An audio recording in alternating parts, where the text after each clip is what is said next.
ആർക്ക് അനുകൂലമായിരിക്കും ബീഹാറിന്റെ രാഷ്ട്രീയ ഭൂമികയെന്ന് നമുക്ക് കുറച്ച് ദിവസം കഴിഞ്ഞാൽ അറിയാം.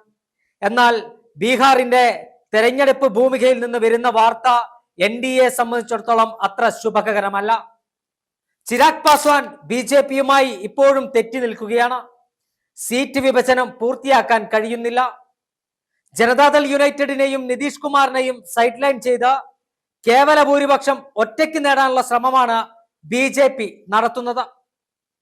അത് എത്രത്തോളം വിജയിക്കുമെന്ന് നമുക്ക് കണ്ടറിയാം. അതായത് ജനതാദൾ യുണൈറ്റഡിനെ സൈഡ് ലൈൻ ചെയ്യുന്നത് BJPയേക്കാൾ ശക്തി ഇപ്പോഴും ബീഹാറിൽ ജനതാദൾ യുണൈറ്റഡിനും നിതീഷ് കുമാറിനും തന്നെയാണ്. ചിരാഗ് പാസ്വാനും അതോടൊപ്പം നിതീഷും ഒരുമിച്ച് പാലം വലിച്ചാൽ BJPയുടെ പല സ്ഥാനാർത്ഥികളും കെട്ടിവെച്ച കാശില്ലാതെ തോൽക്കുമെന്ന കാര്യത്തിൽ തർക്കമില്ല.